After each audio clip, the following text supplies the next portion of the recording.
I have Rina and myself here this morning from the Perfect Media team. So we're actually in the out-of-home space. So this is a very, what we call large format out-of-home, and there are 35 of us in the whole team. And we actually have our own media spaces. So we have about 300 media locations, our exclusive media spaces around the Southeast Asia region. And we also have a way of process where we are able to source and develop the best media for our clients. We also have a team, a full team, 35 of us, as I said.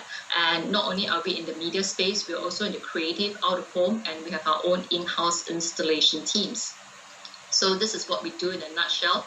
We have both static, digital billboards, airport, ferry terminals, and also the creative out-of-home. We are able to undertake some creative projects for your clients. We also have an international network of out-of-home partners. So these are where our key offices are. We have a total of 6 offices. 3 of them are in Indonesia, and Singapore being our headquarters. We have our own subsidiary office in Myanmar and Vietnam, and we're able to cover up to 20 cities around Asia Pacific, including some of them in the emerging economies like Bangladesh and Sri Lanka. So this is a little bit about us in a nutshell. And I know that the DWA team is no stranger to out-of-home, right? So these are some typical out-of-home examples that we put off the internet, not done by us, right? So you can see AliCloud in international airports in Hong Kong and also in the city center here. But given now with the post-COVID situation, international airports might be a bit more difficult, right, in the near months for out-of-home placements. So I think the big business leaders, the big business travelers are now also very much more used to such an opportunity to be able to speak to their clients using virtual teams like this.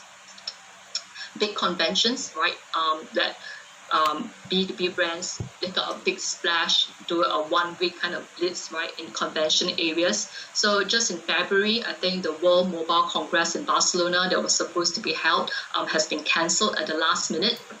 So with all this in mind, right, I hope that today in my presentation, I'll be able to give an alternative viewpoint about how out-of-home is being used.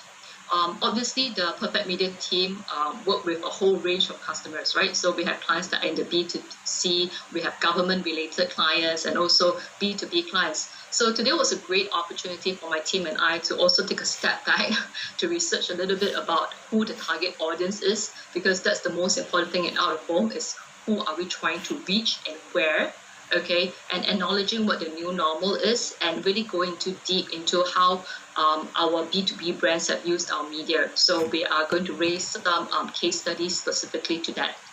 So we're going to touch a little bit on who the B2B decision makers are and how. So this has been very interesting because, as I said, we are not in that space, although I'm a B2B marketer, right? So this research was a bit eye-opening for me as well. And firstly, the B2B decision-making journey is not straightforward. It's not like me going into Queensway Shopping Centre and buying a pair of Adidas shoes, right? So it takes at least 6 people to make a B2B decision. And this B2B decision is actually what they call a decision loop, right? So there's a lot of layers involved and they go back and forth, right? A couple of the buying process. And there's this thinking that B2B decision making is logical. Yes and no, right? I would have expected that there's a lot of price comparison, a lot of comparison of specs, and very logical kind of like working through. But actually what we want to see is that 70% is actually in the top part of the funnel, right? So a lot of the B2B customers actually progress 70% through the decision making before even engaging with a sales rep, right? So this being in your face, this brand awareness is why out-of-home can play a part. So thirdly, in-person sales team are very important, right? So when we are meeting face-to-face, it is said that more ideas can be generated, right? There's also more originality and flexibility. And there's a perceived sense of trust that the B2B sales process that you're being gotten, right? That people get what you're trying to say and what you're trying to do for your company with that decision making. So all in all, the B2B decision making is not straightforward. And I'd like to address how out-of-home can actually play a part in driving this brand awareness later on. So we just have to acknowledge the elephant in the room. I was talking to some other agencies a couple of days ago, and the last couple of months has been a lot of at-home marketing, not out-of-home marketing, right? So a lot of tactical campaigns are being run, and they have said that the efficiency of this maybe is going through some is less obvious now, right? So run out of a bit of tactical, and they want to get back into the upper funnel activity to bring back more brand awareness, more reinforcement. So in this new normal, we also see that there are a couple of trends here that is working or not working with our favor. So firstly, people want to be outside. So our time spent outside is more precious right now. So there's a lot of restrictions, there's a lot of heightened awareness, there's still a lot of fears, but people still want to be outside. And you can see from the car movements, right? So although the CBD areas are a bit more quieter than in the past, but if you go to the non-CBD areas, like in the secondary areas, around the SME areas, it's bustling, right? There are so much traffic. People are going back to offices because their work is very operational based. Okay, so we're saying here that there is some activity, there's a lot of activities going on outdoors, but maybe in different pockets, right? Digital transformation, people are a lot more comfortable also to use mobile apps for their services and take transactions. So I think one of the most startling statistics for me was that 41,000 POSB bank accounts was opened in Singapore overnight in the month of April, just so that the foreign workers are able to take in their salary for that month because of the lockdown period. So digital transformation is here to stay, and it will be more people will be doing transactions on it and searching for more information. Big data, people are also more open to sharing the information as long as the benefits outweigh the risk. Robotics is also part of our life right now, so they're taking the front line in what we do. And high touch versus low touch. So just now we mentioned conventions are not something that will be going on. It will be transformed into a virtual event, a virtual convention.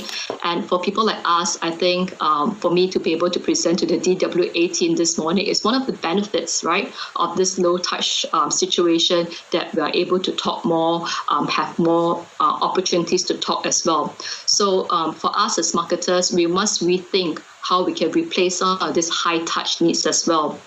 Okay, and I shared this business survey that I came across that McKinsey has done. So this is an ongoing research by them, and it's based on a series of surveys particular to B2B decision makers and new models for B2B marketing. I found it extremely interesting, and I just pulled out two graphs from the Asia Pacific report here. So firstly, 53%, right? You can see that with the number right on the top on the graph on the left, right? So in-person sales team had the biggest importance to making a sale. And this number has dropped by more than half, obviously, during the COVID situation. So this is based on surveys done in the beginning of April and also at the end of April. But you can see that this drop by more than half is not exactly like being replaced directly by alternative channels such as the online and e-commerce, which increased by maybe about 10 or 11%, right? So there is this gap here of getting your brand or your person in face, right, in front of the B2B customers where there's a physical connection. So with the graph on the right, you can see that directed channels, whether or not is it in the digital or the traditional, is still very important, right, post-COVID. And out-of-home can actually make the biggest difference in these two areas that are highlighted in yellow, particular to search and also what I mentioned about the face-to-face meetings. Right, so why I say out-of-home is able to make that difference. So we just take a step back as well to take a look at the intrinsic value of out-of-home. So firstly is that it's in a physical space, right? It's out there. People can connect with it 24/7, all right? There is no like discriminating who you're targeting as long as it is placed in that particular area. I chose this picture on the left right now because it's actually one of the biggest, what they're trying to set a world record for the largest user-generated content. So 150 digital out-of-home media owners actually came to join in this Sending Love campaign. So people are able to go into the web and also share their photos and send the messages to out-of-home locations, either in bus shelters and LED screens in their own home or across countries, right, to share their love and to thank the front line people during the COVID crisis. So this is something that out of home is able to deliver, right? Being connected where we cannot be. The second picture here in the middle is a billboard, a very big billboard taken up by the New York Times. So this newspaper actually took up this billboard in 2016, right, during the time of a lot of fake news, alternative news, and they had to reassert themselves, right, as being the authority in speaking the truth. So Facebook is also known as a very big out-of-home spender, especially during the data breach, the privacy scandals here, so to reassert themselves as being trustworthy. And lastly, out of home is just a lot of opportunities for a lot of creative. So this is something that has gone viral recently. It's the newest screen that's put up in the heart of Korea, South Korea in Seoul, right? So this is quite interesting.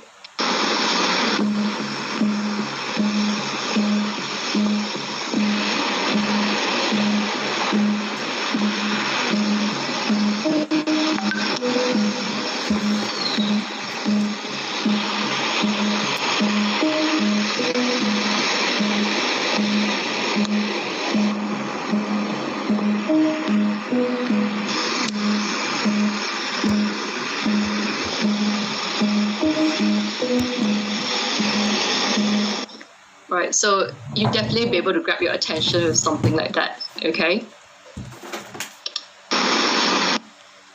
So 5 reasons why we say out-of-home media works for B2B brands. So B2B participation in out-of-home is nothing new. In fact, it's been on an increasing trend. And this number has jumped almost by a fold within a year. So here are 5 reasons that I'm going to share, and with some specific case studies later on as well. So we talk about the how of the B2B, and I'm also here to talk about the who in the B2B decision making, right? So we always say target the decision maker, go to the top, right? And this is not wrong. So you can see here with this graph, right? The C-suite are actually 64% of them are actually the final authority of decision makers. But what we sometimes forget is also who are the users, the people that actually influence the decision, right, of this B2B systems that they are buying. So we are also here to be able to address the other people that is not in the C-suite. And 71% of B2B research actually start with a generic search here. So with so many search options out there, right, brand awareness is quite important, right, to guide the search activity. So out-of-home also triggers search, right? So Nielsen has found out that 33% of the B2B audience actually looked up the information after seeing an out-of-home ad. So it triggers people to want to know more, right?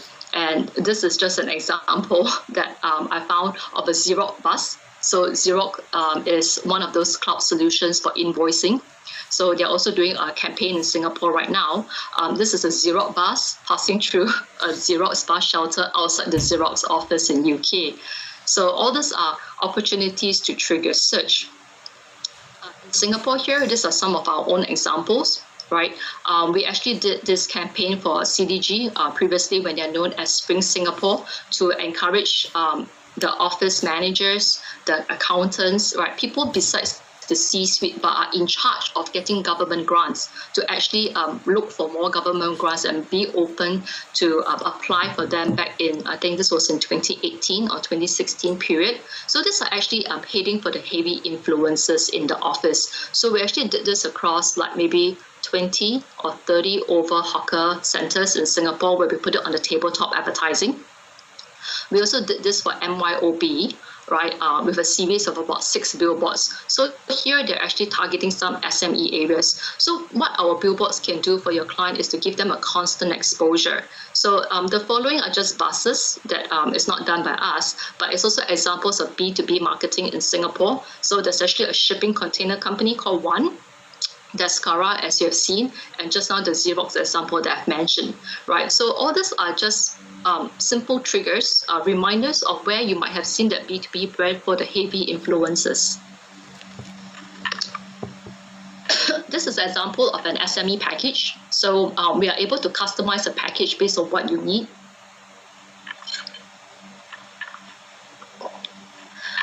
These are some of the secondary ring road areas. So you can see that a lot of our CBD area is actually focused in the south side of Singapore, so in the Shenton Way CBD areas, but our locations here actually cover the ring roads. So people are maybe going back and forth this location twice a day, back and forth work, and it's also focused where a lot of the high-tech industrials are. So we're talking about the Ubi Tai Seng area, the Sims Avenue area, and maybe closer towards town along the Jalan Besar area as well. So these are just examples of how we can create a package for you, ranging from 8 sites at $58,000, or maybe 9 sites together with some of this what we call media centers that we have. So some of the media centers that we manage includes for Sim Lim Square. A lot of the ITs, although it's not addressing B2B in particular, but a lot of IT professionals do know this area. They might not go there all the time, but it's somewhere that is known for IT in Singapore. We also have Maple Tree industrial presence, so this can range from the high-tech parts like the Signature to more of the JTC, former JTC buildings. Right, so we are also able to work with the food centers within, or maybe do a lift lobby advertising. This is really part of the decision maker journey, right? So when people are coming from the airport to their office or to their meeting, or maybe just between their office and their home, right? Even to entertainment areas like the malls, right? What they do on the Saturday, Sunday. So you can re-examine your media plan, right? In terms of hyper-local targeting, like what we mentioned inside the industrial park itself, where you're right at the lift lobby where the offices are, or maybe you can take a step back and then you can take a look at the airports that we have mentioned earlier. So instead of the international airports right now, you can also take a look at the domestic airports. So as I mentioned, my team is also very much in the whole of Southeast Asia, and I'm just going to take Indonesia as an example here. So these are some of the campaigns that we did in the past for other B2B brands, specifically for Accenture. So it's a series of advertisement for Accenture at the check-in counters of the departure in Jakarta Airport. ABB was also another B2B brand that we used to serve. Daikin, that did this with a journey plan in mind. So specifically, they were looking for developers, right? So a lot of new condominiums, a lot of new industrial parks are being built in these emerging economies, and Daikin Aircon wanted to be there to serve them. So they're not targeting the locals, they're not targeting the consumers, they're targeting maybe Japanese corporations or other Singaporean corporations that were going into these cities. They want to let them know that Daikin is also able to support them in these projects. So it was a very standard procedure, like just give me the best location in the arrival area in the airport and the best location outside a very good business hotel. So in Myanmar, we put a billboard for them in the outside the Sule Shangri-La at the Cross Junction. In Bangladesh, they had a huge one at the immigration arrival area where people are actually filling up the arrival card forms. And the next one is outside the Westin at the Dhaka area. And again for Colombo, airport again, and outside the Hilton Hotel. So what is really fun about out of home is that you can do a little bit of customization and really bring out the impact here. Okay, so what you cannot see in the Dhaka photo here was that this huge black box is actually above an immigration counter where people fill out the forms. So what we did was that the table was like orange, the dirty brown. We actually stickered the whole table in blue. So it looked like, the Daikin advertisement had extended below. Right, you can see the Daikin billboard on the right as well, right? There's this pole where it's actually blue and white. So it's not originally blue and white. We just decided to help the client maximize their media investment there and just stick it blue and white anyway. The one on the left, where you can see that temperature display, it didn't cost Daikin much to install the additional temperature display, but it actually gets eyeballs. And during the height of their hot season, right, the dry season, the temperature actually reached 46 degrees. And they actually called me up and asked if there was something wrong with that temperature display. I said, no, right, it's not something wrong. It's really that hot, right, during the heat wave period in Myanmar. And they actually got into the front page of the newspaper, right, because of this billboard that shows 46 degrees. So these are just some little light touches that out of home are able to play, right, and get more interest given. So I'm going to pause a little while for a quiz, right? So I cannot really see the chat box here, but Yi, my colleague, is going to help me to do this quiz, all right? So if everybody is ready, I'm going to start the question in 3, 2, 1, okay? in the list of top 20 busiest domestic routes in the world, which country had the most number of them in this top 20? All right, so just put in your guess. 5, 4, 3. Anyone that wants to guess which country actually had the top busiest domestic flight routes in the world?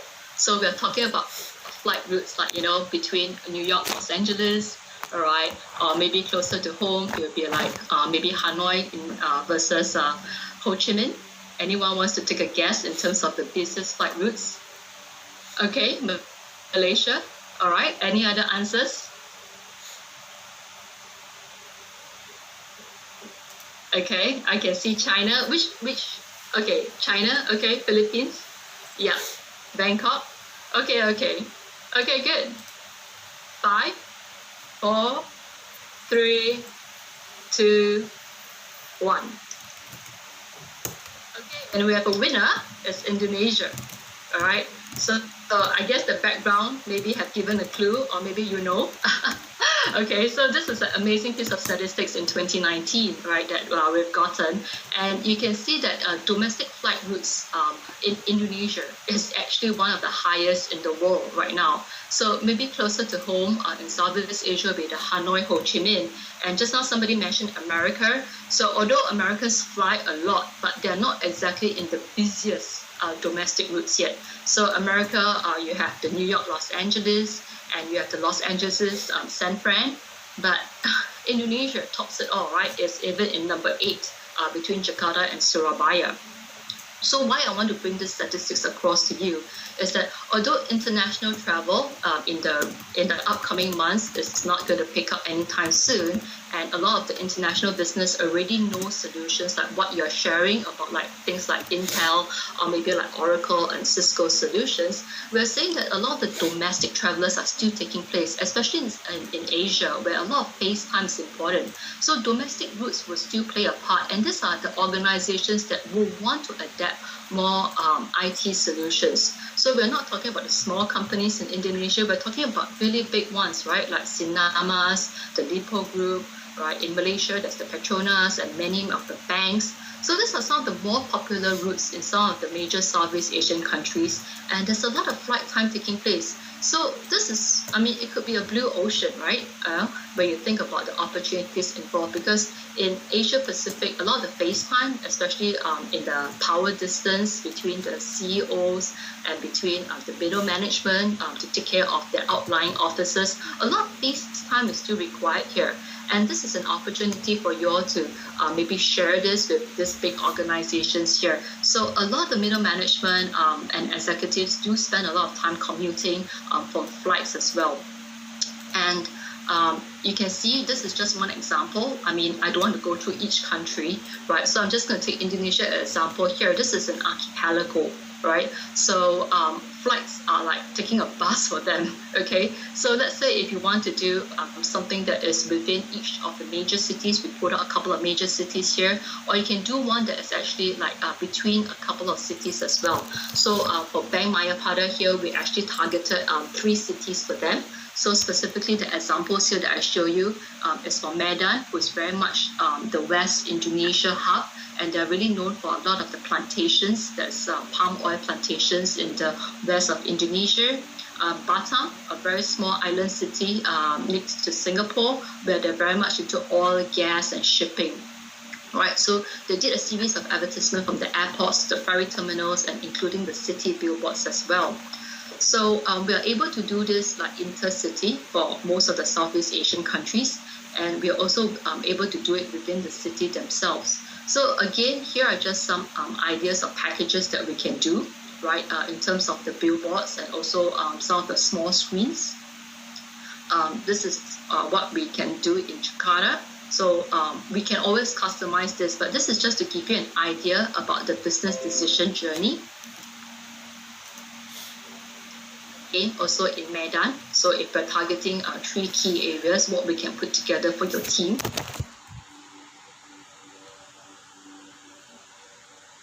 And fourthly, technology, right? Technology, just now you can see it can be as complicated or as simple as just a temperature display. So out of home is able to marry technology to help you to enhance more information that you need, marry the demographics, and also we can also serve out of home specific to each demographic area. So this is an example. It's not a B2B targeting. It's actually a B2C targeting for a pure online e-commerce insurance where they put tracking codes, a tracking URL actually, for in each billboard, whereby Budget Direct is able to see who actually keyed in the URL specifically to Queensway or specifically to Chinatown area where they put up these huge billboards.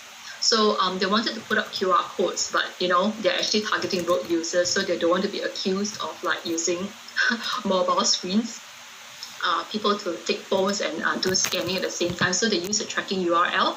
So while you can always key in just Budget Direct, they put in that URL just to give them an opportunity to track, right, some of the responses here. So you can collect specific data here. This is something that we did in Jakarta, Indonesia, actually across 3 cities using a programmatic buy. So there's a dashboard that goes with this LED buy. So these are LED screens put on the back of private hire cars like Grab and Gojek. So Bosch, as you know, they have both industrial and consumer products. So they put a lot of their own branding, just a Bosch. But when these vehicles traveled towards like the west of Jakarta or Bekasi area, they actually featured more of the industrial products. So this would be like the spark plugs, the batteries. And in the nighttime, when they were going around more of the residential areas, right, the dashboard automatically changes their copy to be more of talking about the Bosch washing machines, the Bosch stove tops, and so on, right? So this was quite fun for the client where they had so much products to feature. And this is the last quiz, right, that we're going to have for today. So if all of us are here, okay. Right, so the question is, age group are researching on B2B decision makers the most? Is it the below 34 and below, 35 to 44, 45 to 54, or the 55 years and above? Okay, I'm going to count to 5 again. 5, 4, 3, 2, 1. We got some answers going. Okay. It's the below 34s, right, at almost half, right? So we're saying that a lot of B2B researchers are millennials, right? So this is the age group of 34 and below.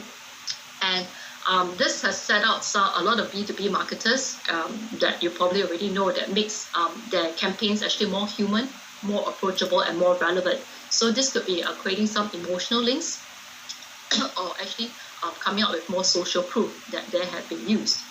And this is very interesting because, sometimes when I am doing a bit of research about what CRM systems to use, I get my interns to doing the data entry. So apparently I'm not the only one that do that. So the younger ones are the ones that are able to find some alternative solutions to, CRM programs. So this comes to the final part of our presentation about the connected world and why I bring in this demographics here to make B2B brands more relevant, because there's a lot of storytelling that can take place here and also for other various reasons. So this is a storytelling that Bosch did. So last year, Bosch was one of our biggest accounts. So not only did we help them with the out-of-home implementation, we also were tasked to help them with a creative out-of-home execution. So this was quite a major project whereby the Bosch team actually wanted to do a storytell. So there are many layers of this storytell here, but primarily the behind the scenes was about using Bosch as a technology platform and how it goes with the tagline that they can marry both human and technology together. So these two guys here and this robot painted 500 square meters of mural, right, across 2 countries in Philippines and in Malaysia within 48 hours each, right? So robots, they don't rest, right? So while these guys are having a beer, the robot just continued painting and painting and painting, right? So it was quite amazing. right? They didn't need to have a big crew to put together this creative graffiti here. So Bosch actually spent quite a bit of money filming this whole thing down. And so when they did this, there was not only just the behind the scenes, but they actually put a story so that people can connect to it. So I'm just going to share a couple of snippets about what Bosch put together here. Since I was a young girl, I had a drive that pushed me to see how far I could go. I did things differently and brushed off those in doubt. My love for the road sparked a passion for making it safer for everyone. But I'm not alone. Bosch is committed to helping save lives by keeping roads safer through technological advancements. The automotive industry can make an impact. With their leading innovative technologies, I know that Malaysian roads are in good hands now and for the future of mobility.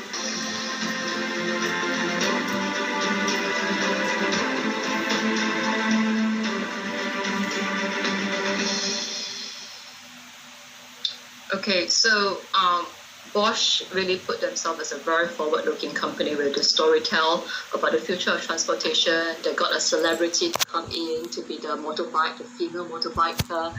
And so the many layers of story here really brings out the brand, the connectivation, and also the emotional link.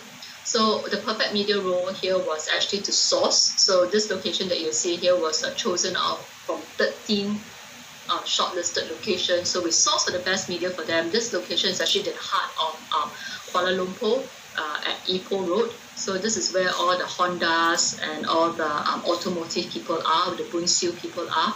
So we secured the license for them, and we actually coordinated with the professionals, the spray painters, and executed this project for the client, right? So until today, we're actually monitoring this project for them.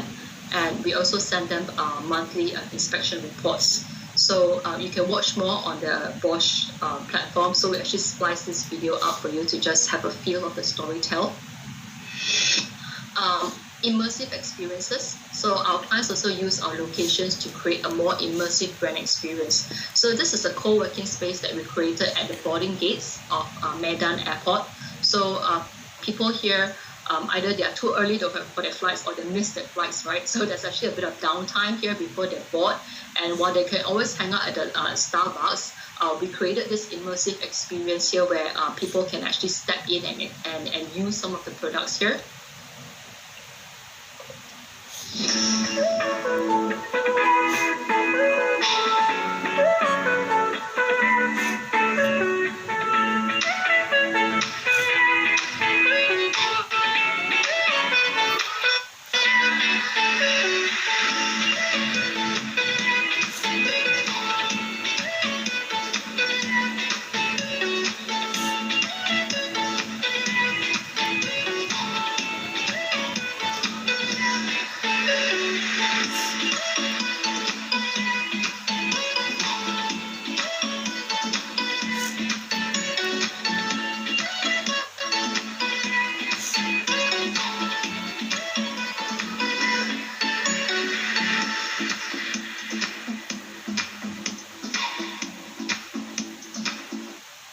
So this is also a way that out of home can be a facilities as well. So people are actually able not only to experience the product while they're inside this immersive brand space, they're also using it at a time where they're almost like a captive audience for you. We actually did this for Tokopedia, which is actually an e-commerce brand, and they actually did it across almost like 35 boarding lounges across the Indonesian airports here. So we actually created this green space for them. So it's more than just a co-working space, it's also a comfortable area. There's an Instagram booth, and we took care of all the logistics, including the cleaning of all this furniture. So we clean 2 times a day. Now with this situation, we probably have to disinfect it as well. And to go to a further point about the e-commerce being a place where you can buy anything, each of this product here that you see was actually sourced from the Tokopedia website, and we have QR codes on them to show that you can scan it and you can buy it off the Tokopedia e-commerce platform as well. right? So we did this across. And what your client can do, especially at a time where media might be something that you don't want to spend as much as well, right? You can also encourage your client to asset them, right? To actually buy this TV screens as well if they wanted to, right? And that brings me to that point that sometimes even for your B2B clients, they have their factory location, they have their retail shops, they have their own offices. So our clients also do ask us to do production work for them, whether or not is it improving their signages or doing some point of sales products for them. We also are able to build LED screens on their own office blocks and things like that. So this is a way of using production as a way to help them with the media coverage as well. So these screens that we actually sold to Tokopedia is also able to be used for multiple usages. So just now you saw them being used as a standalone, but we can actually combine them together to make a giant video wall, depending on the usage that the client had that time, and separated them out again and do all this kind of creative wrap around. So this can be assetized and used again and again for your client, depending on what their needs are and how they want to engage with their partners and so on. So as I mentioned, this is Singtel making use of their own buildings. So 5 years ago, right, during the SG50, they did this amazing campaign where we put out 5 billboards on their own buildings. So no media was being paid.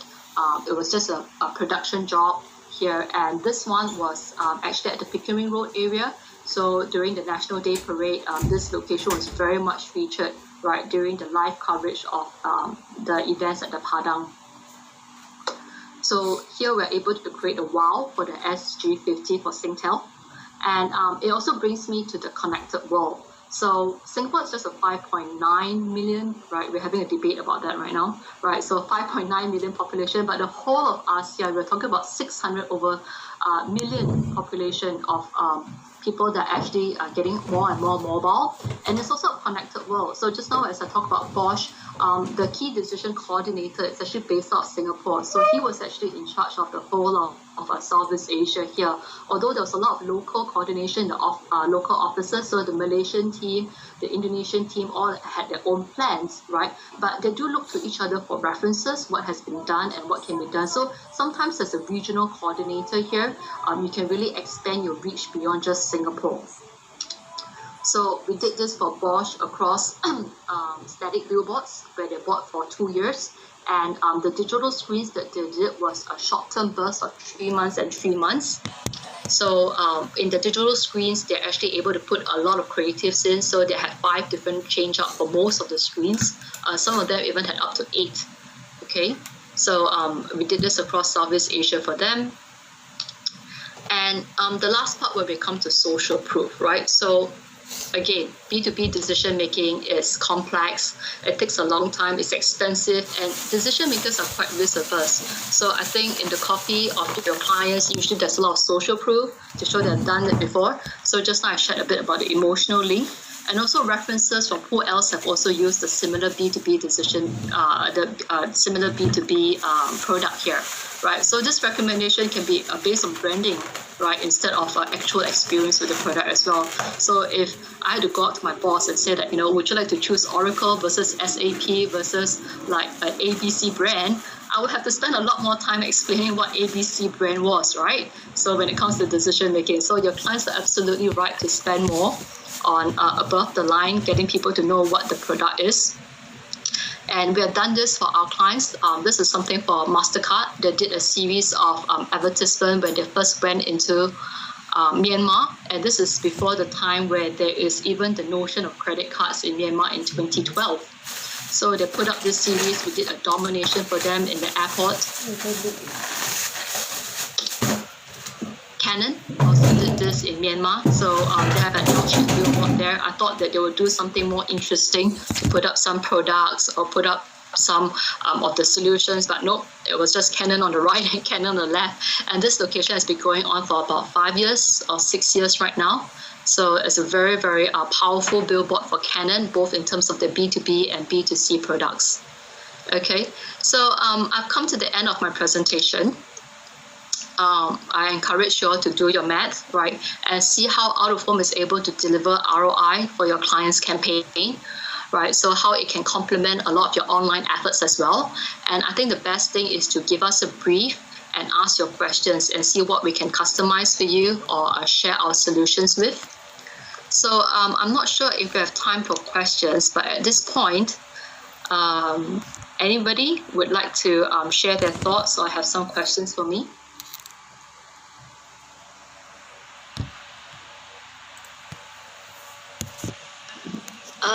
Can I ask if during this period there were any other B2B clients that has reached out to you guys to run out of home? As you mean like this COVID situation? Yeah.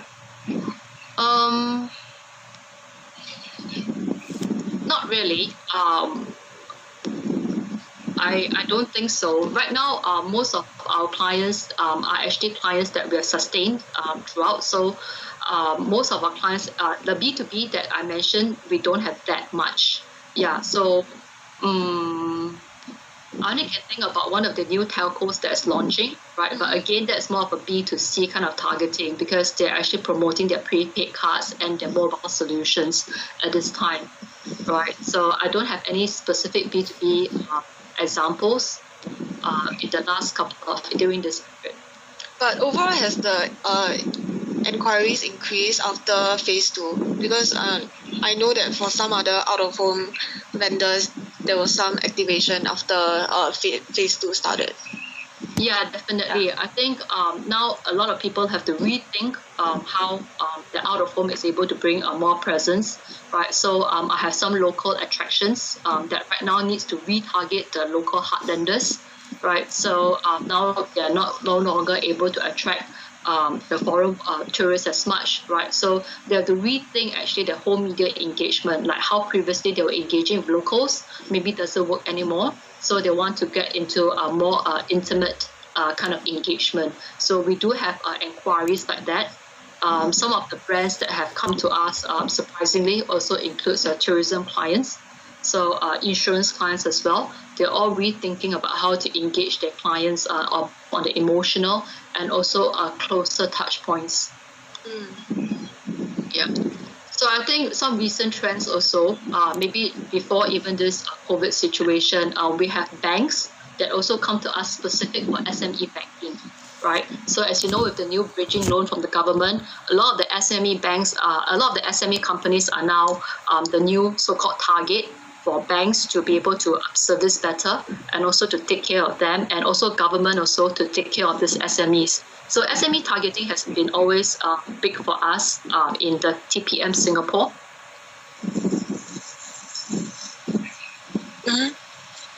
Yeah. I don't have any more questions. I don't know about the rest. Right. So feel free. Rina and myself are here. So for a while more, if you want to engage with us, right? And alternatively, I can also send out my deck to your team here. For those people who could not join us, we can hold a separate session where I can talk more detailedly. But of course, today's presentation, I wanted to just give you an idea about how out of home can be an alternative, right? Instead of just the usual airport buys or the usual convention buys, what is it can it do? And how does it help, right? Especially to maintain that high touch factor that we are losing, right, in the next couple of months.